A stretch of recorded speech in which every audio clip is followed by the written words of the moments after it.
बिस्मिल्लाहिर्रहमानिर्रहीम। गुमनाम हीरोज़ के मुअज़्ज़ज़ नाज़रीन व सामीन, अस्सलामु अलैकुम। डॉक्टर मोहम्मद उनीब सलीमी के साथ आप सुन रहे हैं देवता। तो आइए बढ़ते हैं कहानी की जानिब। आर्मर ने कहा, मैडम, एक बहुत ही चौंका देने वाली इत्तला है। वो चौथी औरत सांस रोक लेती है, लेकिन मैं ऐसे वक्त पहुंचा जब उसके दिमाग में दूसरा बोल रहा था, इसलिए वो मेरी सोच की लहरों को महसूस ना कर सकी। वो दूसरा कौन था? यही चौंका देने वाली बात है। वो सुपर मास्टर का एक ख्याल ख्वानी करने वाला है।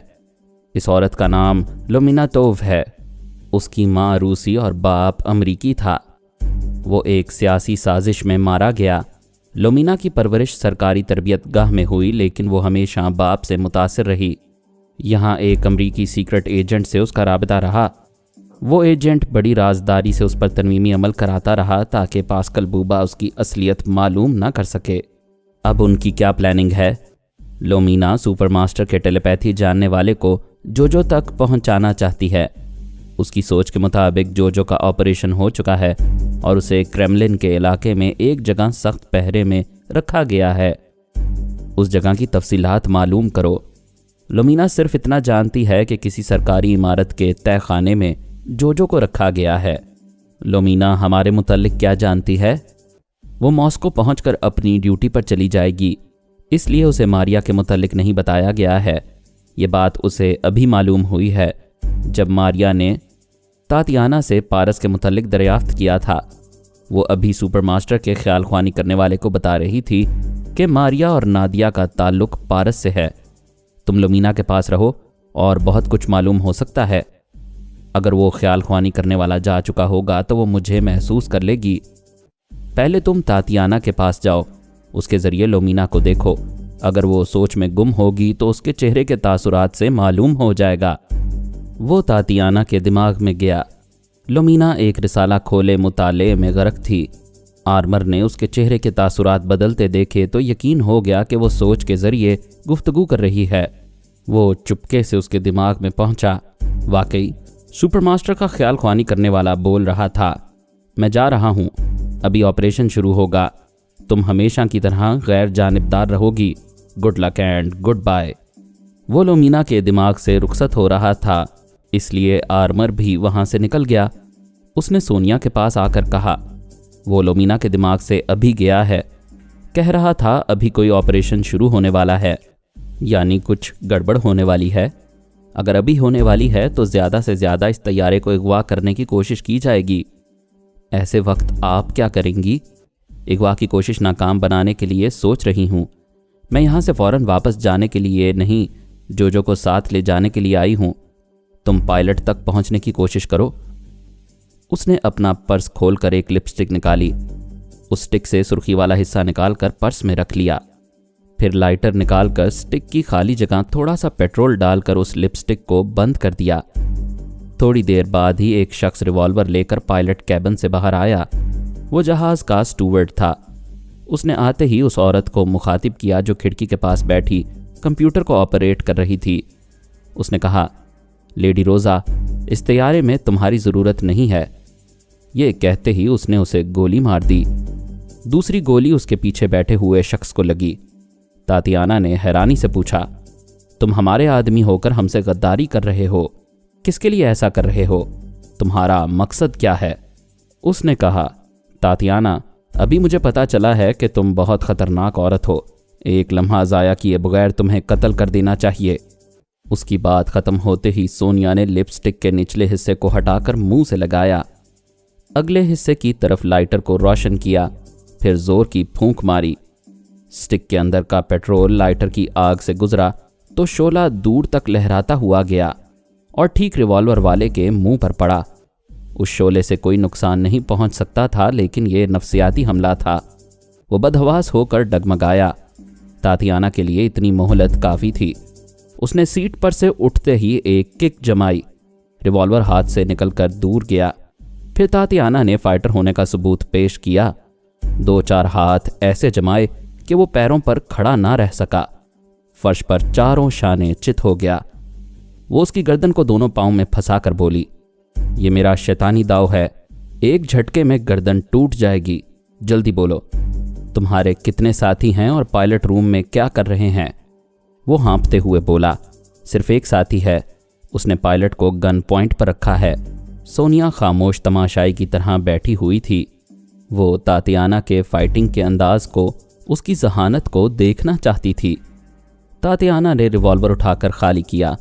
फिर वो रिवॉल्वर स्टूवर्ड को देते हुए बोली, चलो उठो, देर ना करो, मुझे रिवॉल्वर की जद पर रखकर पायलट के पास ले जाओ। अपने साथी को यकीन दिलाओ कि तैयारा पूरी तरह तुम्हारे लोगों के कंट्रोल में है और सब लोग निहत्थे हो चुके हैं। वो उठकर खड़ा हो गया। वो बोली, अपना हुलिया दुरुस्त करो। उसने जेब से रुमाल निकालकर चेहरे को अच्छी तरह साफ किया, अपनी उंगलियों से बालों में कंघी की और लिबास को इधर उधर से खींचकर दुरुस्त किया। फिर रिवॉल्वर सीधा किया। तातियाना उस रिवॉल्वर के सामने घूमकर दोनों हाथ उठाए पायलट कैबिन के दरवाजे पर आई। फिर आहिस्तगी से बोली, दरवाज़ा खुलते ही तुम मुझे अंदर की तरफ जोर से धक्का दोगे। उसने दरवाजे पर दस्तक दी। अंदर से बोला गया, योर आइडेंटिटी? स्टूवर्ड ने कोड वर्ड्स अदा किए। वो समझ गया था कि हुक्म की तामील ना करने पर बेमौत मारा जाएगा और बड़ी बेदर्दी से मारा जाएगा। कोड वर्ड सुनते ही दरवाज़ा खोल दिया गया। तातियाना धक्का खाकर अंदर गई। वहां दूसरे रिवॉल्वर वाले ने एक तरफ हटकर सूरत हाल को समझना चाहा। तातियाना ने उसे अच्छी तरह समझा दिया। रिवॉल्वर पर एक हाथ और मुंह पर दूसरा हाथ मारा। मुंह तो रह गया, लेकिन रिवॉल्वर अपनी जगह ना रह सका। हाथ से निकलकर उछलता हुआ पायलट की गोद में चला गया।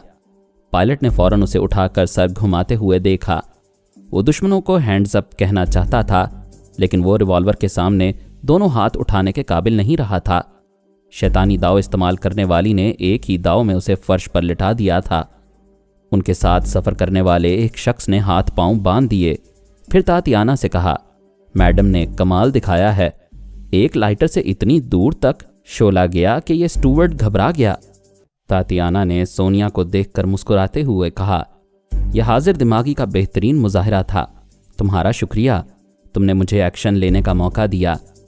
सोनिया जवाबन मुस्कुरा कर रह गई। तातियाना ने स्टूवर्ड से पूछा, किसके लिए काम कर रहे हो? वो बोलना चाहता था, मगर उसकी सांस रुकने लगी। उसने अटक अटक कर कहा, आर्मर। वो आगे कुछ ना कह सका, सांस लेने के लिए तड़पने लगा। तातियाना ने फौरन ही दूसरे दुश्मन की गर्दन दबोच कर कहा, तुम फौरन बताओ, सच बोलोगे तो मैं तुम्हें बचा लूंगी। उसने कहा, सुपर। उससे आगे कुछ ना कह सका। उसकी सांस रुकने लगी। वहां एक ही डैगर था। दूसरा डैगर कहीं मसरूफ होगा। अगर दोनों साथ होते तो तैयारा अगवा करने वाले दोनों आलायकारों को बैक वक्त ख़त्म कर देते। एक डैगर दूसरे की सांस रोकने गया तो स्टूवर्ड ने चीख कर कहा, यह क्या जलालत है? हम जान पर खेलकर अपने मुल्क से गद्दारी करके तुम्हारे लिए जहाज़ को अगवा कर रहे थे और तुम हमें मार डालना चाहते हो। तुम सुपर मास्टर के ख्याल ख्वानी करने वाले शैतान हो। राज फाश हो चुका था। इसके बावजूद डैगर ने दोनों को यक्के बाद दीगरे मार डाला। वो चाहता था कि लोमीना पर किसी तरह आंच ना आए। तातियाना उस औरत की लाश के पास आई जो खिड़की के पास थी। उसके सामने छोटा सा कंप्यूटर रखा हुआ था। उस कंप्यूटर के ऊपर उसका एक बेजान हाथ था। उस हाथ की मुट्ठी में एक कागज़ दबा हुआ था। तातियाना ने उस कागज़ को मुट्ठी से निकाल कर देखा। उस पर लिखा हुआ था, लोमीना गद्दार है, वो एक अरसे से सुपर मास्टर के लिए काम कर रही है, उसका मुहासबा करो। तातियाना सोच में पड़ गई कि मरने वाली को लोमीना के मुतल्लिक बहुत कुछ मालूम था। फिर उसने अपनी ज़िंदगी में सरकारी तौर पर इत्तला क्यों नहीं दी? उसने अभी यह पर्ची कैसे लिखी? क्या उसे मालूम था कि अचानक एक शख्स पायलट रूम से बाहर आते ही उसे गोली मार देगा? क्या उसने पहले से यह पर्ची लिखकर अपनी मुट्ठी में दबा ली थी और गोली खाकर मर गई थी? ये सब अहमकाना अंदाजे थे। मरने वाली को कुछ नहीं मालूम था। जिसे मालूम था वो इस तैयारे में अभी जिंदा थी या था। वो खुद को जाहिर नहीं करना चाहती थी या चाहता था।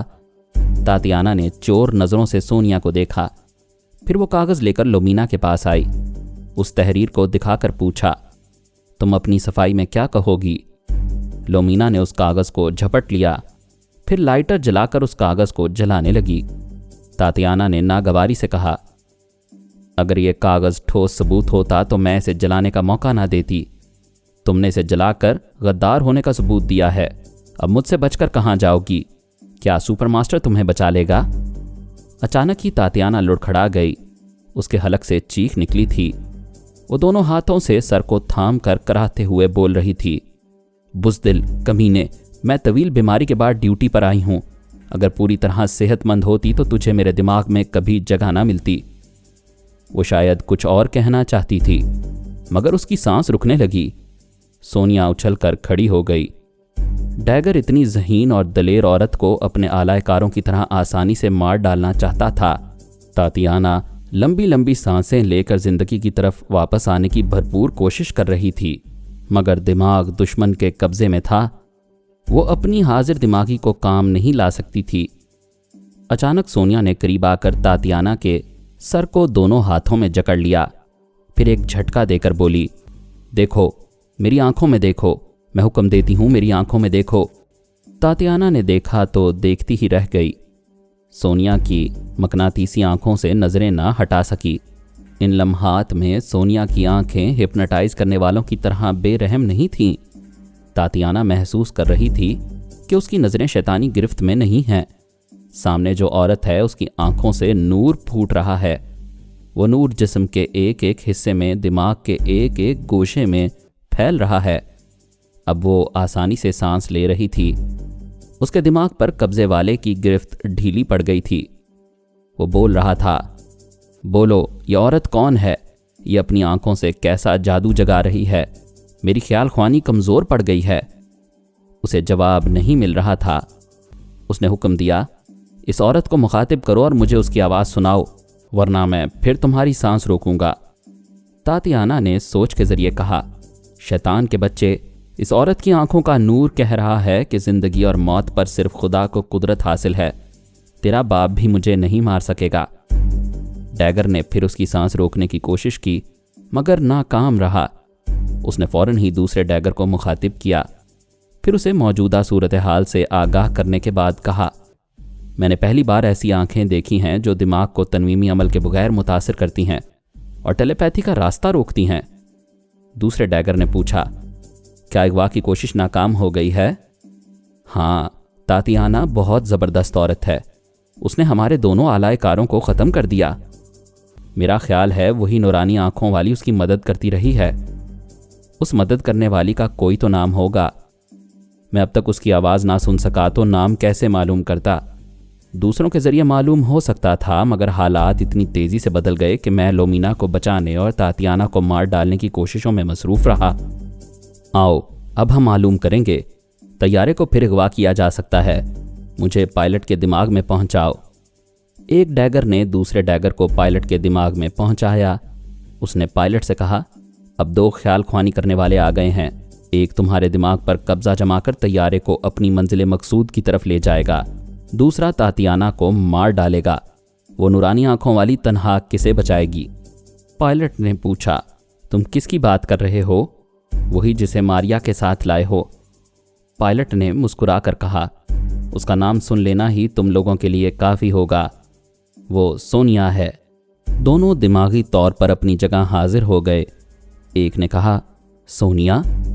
दूसरे ने कहा, यकीन नहीं आता, वो इतनी आसानी से मास्क मैन की कैदी बनकर जा रही है और उनकी मदद कर रही है। चूंकि मदद कर रही है इसलिए यकीन करना पड़ेगा। मगर हम अपना मिशन छोड़कर दिमागी तौर पर हाजिर क्यों हुए हैं? एहतियाती तदाबीर के लिए। हमें शुरू से बार बार ताकीद की गई है कि जहां सोनिया हो वहां से ना गुजरो, लेकिन कामयाबी नज़र आ रही हो तो पायलट के दिमाग से ज़रूर गुजरेंगे।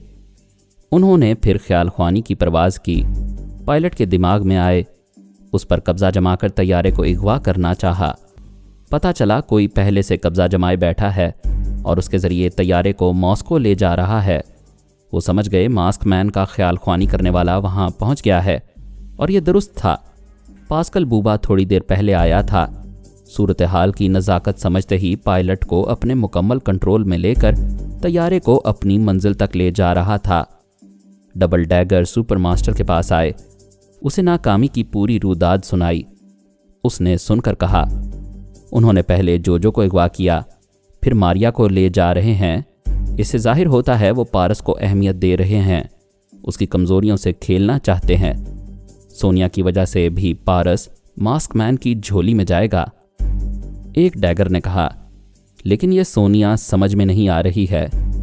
सुपरमास्टर ने कहा, मैं भी उलझ गया हूं। वो मक्कार औरत कोई ज़बरदस्त ड्रामा प्ले कर रही है, मास्क मैन की कैदी भी है और उसके मातहतों की मदद भी कर रही है। क्या मास्क मैन उसकी मक्काराना चालों को नहीं समझ रहा है? क्या उस पर वो अंधा एतमाद कर रहा है? उसने अपने नाइब से कहा, हॉटलाइन पर मास्क मैन से बात करवाओ। 5 मिनट के अंदर राबता कायम हो गया। सुपरमास्टर ने कहा, मैं तुम्हें मारिया को हासिल करने की मुबारकबाद देता हूँ। मास्क मैन ने कहा, और मैं तुम्हारी नाकामी पर अफसोस करता हूँ। तुम्हारे आदमी तैयारा अगवा ना कर सके। गिरते हैं शाह सवार ही मैदान जंग में। बाय द वे, ये सोनिया किस तरह का रोल अदा कर रही है? इसका जवाब सोनिया ही दे सकती है। क्या तुम्हें अंदेशा नहीं है कि उसने जोजो तक पहुंचने के लिए तैयारे के अगवा को नाकाम बनाया? वो हर हाल में मॉस्को पहुंचना चाहती है और तुम उसे कैदी बनाकर बहुत बड़ा नुकसान उठाने वाले हो। तुम्हारा शुक्रिया, मुझे पेश आने वाले नुकसान से आगाह कर रहे हो। ये तुम मेरे हमदर्द कब से बन गए हो? मैं समझ गया, वो कैदी बनकर नहीं दोस्त बनकर तुम्हारे मुल्क में जा रही है, इसीलिए तुम्हारे आदमियों की मदद कर रही है। तुम जोजो को उसके हवाले करने वाले हो। सोनिया को हमेशा दोस्त बनाए रखने का यही एक रास्ता रह गया है। खूब समझे बरादर, क्या इसीलिए राबता कायम किया है? मैं तुम्हें समझाना चाहता हूँ, हमारी आपस की दुश्मनी से फरहाद की फैमिली को फ़ायदा नहीं पहुँचना चाहिए।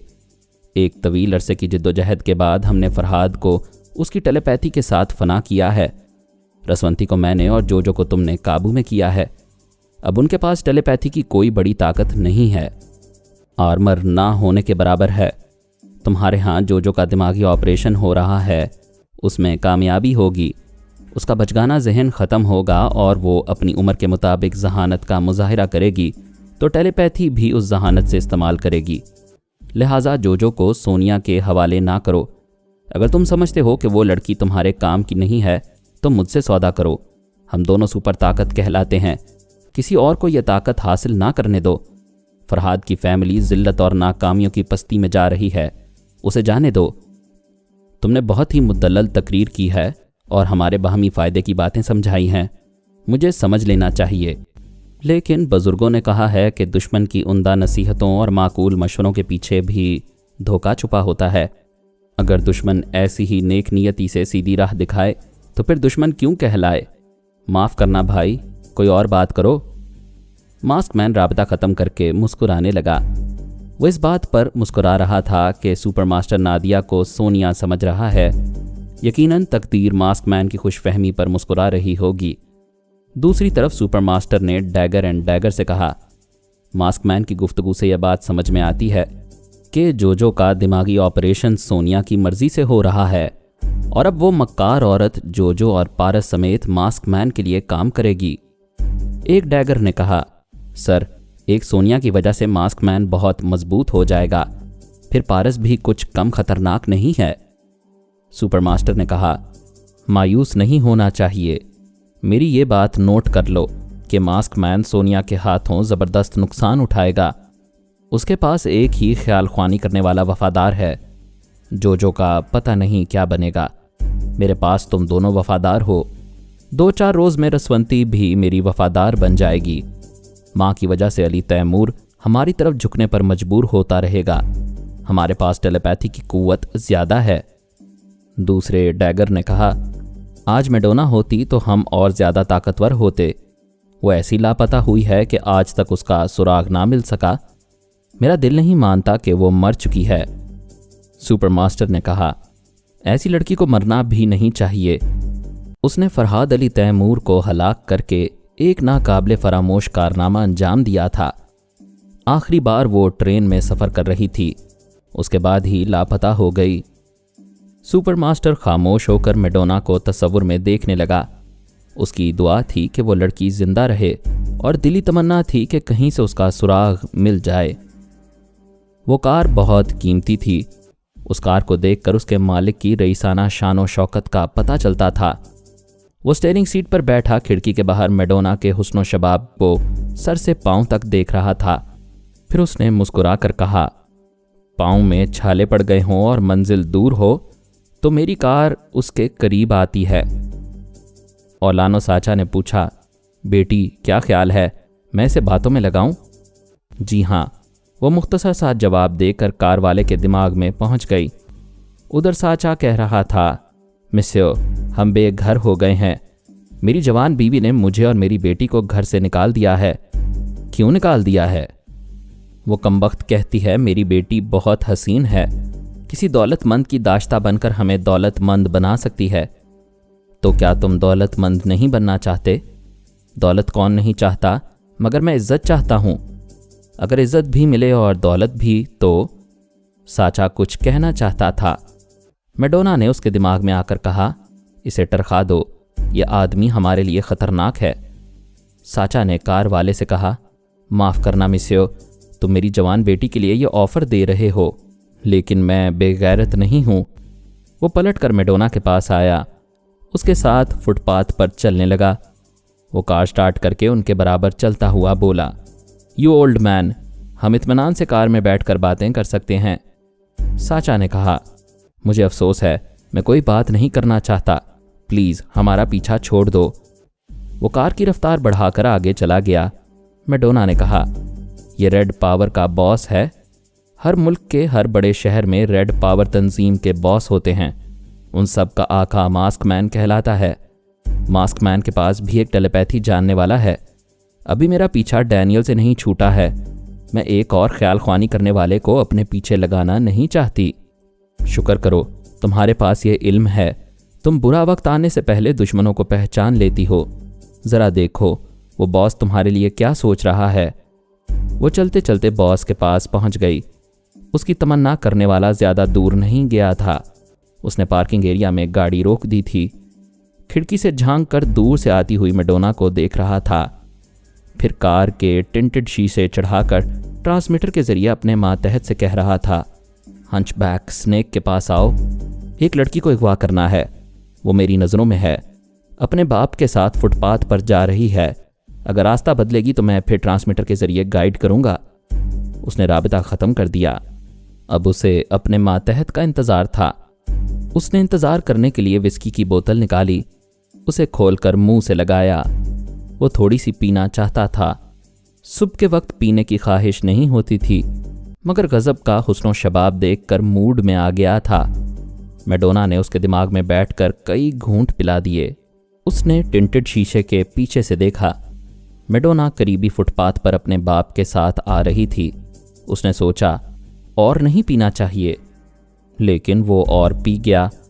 फिर बोतल को बंद करना चाहा, वो अपने इख्तियार में नहीं था। मैडोना की जवानी उसके अंदर अंगड़ाइयाँ ले रही थी। उसने आधी बोतल ख़त्म कर दी। कार को स्टार्ट करके आगे बढ़ा दिया। मैडोना ने सोचा, इस कमबख्त को टेलीपैथी जानने वाले और ना जानने वाले तमाम दुश्मनों का इल्म होगा, इससे मालूमात हासिल करनी चाहिए। वो साचा के साथ फुटपाथ छोड़कर दूसरे रास्ते पर आ गई। फिर बॉस के दिमाग में आ गई। वो परेशान होकर गाड़ी रोकने के बाद सोच रहा था, ये मैं कहाँ आ गया हूँ, वो लड़की कहाँ है, मैंने ज़्यादा पीकर गलती की है। वो कार से निकलकर देखने लगा। उसकी मतलूबा हसीना यहाँ नज़र नहीं आ रही थी। मतलूबा हसीना ने उसे फिर कार में बिठा दिया। उसके मुंह से बोतल लगाकर उसकी सोच में बोली, हमारा टेलीपैथी जानने वाला अभी कहाँ होगा, क्या भला सा नाम है उसका। बॉस ने बेख्तियार सोच के जरिए कहा, पास्कल बूबा। अरे पास्कल, कहीं तुम तो मेरी खोपड़ी को नहीं घुमा रहे हो। वो उसकी सोच में बोली, मैं गलत सोच रहा हूँ, पास्कल तो अपना आदमी है, वो दुश्मन डैनियल होगा। वो मुंह फाड़ कर हंसने लगा। फिर बोला, वाकई शराब मुझे चकरा रही है, मैं कैसी बेतुकी बात सोच रहा हूँ। डैनियल को तो पास्कल बूबा ने सोनिया की कैद में मार डाला था। मैडोना ने उसकी सोच में पूछा, फरहाद की मौत के बाद रसवंती मैडोना के पीछे पड़ गई होगी। वो नागवारी से मुंह बनाकर बोला, वो कमीनी मैडोना कल रात से मेरे आदमियों को परेशान कर रही है। पास्कल भी ख्याल ख्वानी के जरिए उस हर्राफा तक नहीं पहुंच सका। मैडोना उसकी सोच में बात करने के बजाय दिमाग के तहखाने में पहुंचकर मालूमात हासिल करने लगी। पता चला रसवंती को सुपरमास्टर ने, जोजो और मारिया को मास्क मैन ने अगवा किया है। सोनिया, पारस और अली तैमूर पेरिस में हैं। पास्कल ने फरजाना और नैन्सी को खुदकशी पर मजबूर कर दिया था। उसकी सोच बता रही थी कि फरहाद की फैमिली पर बहुत बुरा वक्त आया है और ऐसा सिर्फ मैडोना के गोली चलाने की वजह से हुआ है। वो नदामत से साचा को देखकर बोली, पापा, तुमने कहा था मैं पिछली गलतियों की तलाफी कर सकती हूँ। रसवंती, जोजो और मारिया मुसीबत में हैं। सोनिया इन हालात में कभी खामोश नहीं बैठती, मगर मालूम होता है उसे रसवंती वगैरह तक पहुंचने का रास्ता नहीं मिल रहा है। पारस और अली तैमूर भी बेबस हो गए होंगे। मैं जल्द से जल्द उनके लिए कुछ करना चाहती हूँ। ये जल्द से जल्द कुछ करने का ख्याल दिमाग से निकाल दो। इंसान इजलत में हर पहलू पर नज़र नहीं रख सकता, उसे लाजमन गलतियाँ सरजद होती हैं। पहले ये बताओ, उस रेड पावर के बॉस का क्या बना? ओह, मैं तो उसे भूल गई थी। देखा तुमने, दूसरे मसले की तरफ जाते हुए तुम पहले मसले को पूरी तरह हल करना भूल गई थीं। तुमने बॉस को इतनी देर से दिमागी चक्कर दिया है, ऐसा ना हो कि वो तुम्हें ख्याल ख्वानी करने वाली समझ ले। पहले उससे निमट कर आओ। वो उसके पास पहुंच गई। पता चला अभी 2 मिनट पहले उसने ट्रांसमीटर के जरिए अपने मातहत को उस जगह बुलाया है जहां मैडोना ने उसे पहुंचा दिया था। उसके ख्यालात कह रहे थे कि उसे किसी की ख्याल ख्वानी का शुबा नहीं है। वो समझ रहा था ज़्यादा पी लेने के बायस वो बहक कर उधर चला आया है। अब पेरिस के तमाम मातहतों को उस हसीना की तलाश में दौड़ाएगा। उसे मैडोना को हासिल करने की जिद हो गई थी। मैडोना ने साचा को ये बातें बताईं। वो बोला, फिलहाल उसे उसके हाल पर छोड़ दो, वो आइंदा किसी काम आएगा। यहाँ से किसी टैक्सी में बैठकर दूर निकल जाना चाहिए। बॉस के कुत्ते हमारी तलाश में आने वाले हैं। उसने एक गुजरने वाली टैक्सी को इशारा किया। वो पास आकर रुक गई। दोनों पिछली सीट पर बैठ गए। साचा ने ड्राइवर से पूछा, तुम कितनी देर हमें टैक्सी में घुमा सकते हो? मैं रात 1 बजे से सुबह 9 बजे तक गाड़ी चलाता हूँ, फिर इसे मालिक के हवाले कर देता हूँ। अभी 7:50 हुए हैं। मैं 1 घंटे और गाड़ी चलाऊंगा। चलो 1 घंटा ही सही, हमें शहर के अहम मकामात दिखाओ। टैक्सी चल पड़ी। ड्राइवर से बातें करने का मकसद उसकी आवाज़ सुनना था। वो उसके ख्यालात पढ़ने लगी। वो एक आम सा आदमी था। एक फ्लैट में तन्हा रहता था। कभी शादी करके फ्लैट आबाद नहीं करना चाहता था। उसे औरत से नहीं, सिर्फ ताश के पत्तों से इश्क था। जो कमाता था जुए में हार जाता था और कभी कभी जीत कर खुश हो जाया करता था। साचा ने मैडोना से मालूमात हासिल करने के बाद ड्राइवर से कहा, हमें शहर में अजनबी हैं, तुम हमारी रिहाइश के लिए कोई मुनासिब जगह बता सकते हो? वो बोला, अखबारात से बहुत सी मालूमात हासिल हो जाती हैं। इनमें किराए पर दिए जाने वाले फ्लैट्स और मकानों की तफसीलात और पते होते हैं। साचा ने कहा, मैं अखबार से ज़्यादा इंसान को मोतबर समझता हूँ। अगर तुम कुछ जानते हो तो बताओ। एक नया प्लाजा तामीर हुआ है, वहाँ फ्लैट्स कीमतन भी मिलते हैं और किराए पर भी। तुम क्या वहाँ चलना पसंद करोगे? उन्होंने रजामंदी जाहिर की तो ड्राइवर ने 20 मिनट में वहाँ पहुँचा दिया। चूँकि इस प्लाजे में नए लोग आबाद होने आ रहे थे, इसीलिए सब एक दूसरे के लिए अजनबी थे। साचा ने किराया अदा करके ड्राइवर को रुखसत कर दिया। फिर दफ्तर में जाकर एक फ़्लैट खरीदने की बात की। पूरी कीमत अदा करने पर वो फ्लैट 24 घंटे के अंदर उनके हवाले किया जा सकता था। उनके पास पूरी रकम नहीं थी। मैडोना ने कुछ पेशगी अदा करके कहा, औलानो साचा के नाम ये कागजात तैयार करो, हम 1 घंटे में आकर बाकी तमाम रकम अदा कर देंगे। वो दफ्तर से बाहर आए। साचा ने कहा, बॉस अपने आदमियों को हमारा लिबास और हुलिया बता चुका होगा, हमें कम से कम लिबास तब्दील कर लेना चाहिए। दूर एक डिपार्टमेंटल स्टोर नज़र आ रहा था। मैडोना ने कहा, हमारा साथ घूमना मुनासिब नहीं है। वो लोग एक बूढ़े और जवान लड़की की तलाश में होंगे। लिबास बदलने के बाद हम फ्लैट की रकम अदा करेंगे, फिर एक दूसरे से अलग हो जाएंगे। हमारे दरमियान टेलीपैथी के जरिए राबता रहेगा। उन्होंने डिपार्टमेंटल स्टोर में अपने अपने लिए लिबास पसंद किया। ड्रेसिंग रूम में जाकर उसे पहना, उसका बिल अदा किया। फिर मैडोना ने कहा, पापा तुम प्लाजा के दफ्तर में इंतज़ार करो, मैं रकम लेकर आऊँगी। वो साचा से अलग होकर एक रेस्टोरेंट में आई। वहाँ एक पुरसकून गोशे में मेज़ के पास आकर बैठ गई। नाश्ते और चाय का ऑर्डर दिया। फिर बॉस के दिमाग में पहुंच गई। वो अपनी रिहाइशगाह में पहुंच गया था। ज़्यादा नशा होने के बायस शावर के नीचे बैठा ठंडे पानी से खोपड़ी दुरुस्त कर रहा था। उसकी बीवी लाइम जूस पेश करते हुए कह रही थी, सुबह सवेरे इतनी पीने की क्या ज़रूरत थी? कुछ अपने बुढ़ापे का तो ख्याल करो। इसे एक ही सांस में पी लो, नशा कम हो जाएगा। वो लाइम जूस देकर बुड़बुड़ाती हुई बेडरूम में आई। वहाँ से कॉरिडोर में पहुंची। एक नौजवान ने पूछा, मम्मी नशा कम हुआ? हो जाएगा, नहीं होगा तो डॉक्टर को बुलाया जाएगा। मज़ीद अक़सात सुनने के लिए हमारे चैनल का सब्सक्राइबर बने और साथ ही बेल आइकन को क्लिक करें ताकि आपको हर आने वाली नई वीडियो की नोटिफिकेशन मिलती रहे। हमारी वीडियोस को लाइक और शेयर करें और हमें अपनी दुआओं में याद रखिएगा। ISI और पाक आर्मी जिंदाबाद, पाकिस्तान पाइंदाबाद। हम फिर मिलेंगे इंशाअल्लाह एक नई किस्त के साथ। तब तक के लिए अल्लाह हाफिज।